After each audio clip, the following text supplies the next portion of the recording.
அடுத்ததாக பார்க்கக்கூடிய ராசி கும்பம். திருநள்ளாறு மாதத்தில் ஒரு சனிக்கிழமை பெருமாளுக்கு வெறும் பசுனை வெண்மலர்கள் வெள்ளங்கள்லாம் வாங்கி கொடுங்க கோயிலில் அன்னதானத்துக்கு. மற்றபடி கும்பத்துக்கு என்ன பார்த்துக்கணும், காது மூக்கு தொண்டை கழுத்து கை கால் இழுத்துக்கிறது.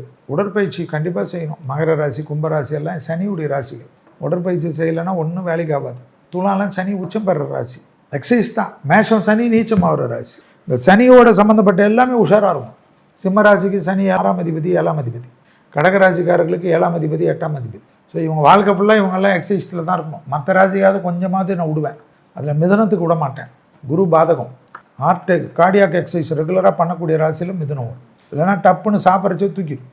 என்னடா கும்பத்துக்கு ஏன் இவ்வளோன்னு சொன்னேன்னா எந்தெந்த நேரத்தில் எது எது தோணுதோ அதெல்லாம் சொல்ல முடியும். மற்றபடி கும்பத்துக்கு நிறைய நல்லது நடக்கும். வார்த்தைக்கு நடக்கும், கல்யாணம் நடக்கும், திருமணம் நடக்கும், புது வீடு நடக்கும், குழந்தை சமைப்பு நடக்கும், கௌரவம் கிடைக்கும், புது கௌரவம் கிடைக்கும்.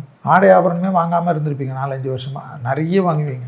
சும்மா இருக்கிறதே டிசைனாக வாங்குவீங்க. நிறைய ஆபரண சேர்க்கை அதிகமாக ஏற்படக்கூடிய ராசி யார்? கும்பம். கொடுத்த வாக்கிய குடும்பத்திலையும் வெளிவட்டாரத்தில் காப்பாற்றக்கூடிய அமைப்பு.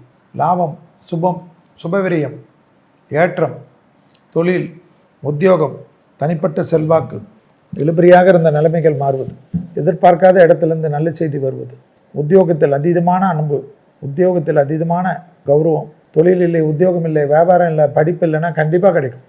அதில் கண்டிப்பாக ஏப்ரல் 14 உங்களுக்கு நல்லது கிடைக்கும். மே மாதம் 14 அப்புறம் பெரிய யோகத்தை கிடைக்கும். அதே சமயம் டிசம்பர் வரைக்கும் ஜென்மத்தில் ராகு 7 கேது. குடும்பத்திலெல்லாம் வெள்ளை கொடி காட்டணும். துணை அல்லது துணைவியார் விஷயத்தெல்லாம் கோபதாபம் படக்கூடாது. கோளர் பதிக்கம் கேட்கணும். குடும்பத்துக்காகவே கேட்கணும். முடிஞ்சால் காலாஸ்திரி போகிறது, திருப்பாம்பரம் போகிறது, திருநாகேஸ்வரம் போகிறது, கீழ்பெரும்பள்ளம் போகிறது, இதை போல் ராகு கேதுக்கெல்லாம் ரொம்ப நல்லது செய்யணும். புரியுதா? சர்வசாந்தி செய்து கொள்ளும். வாழ்த்துக்கள்.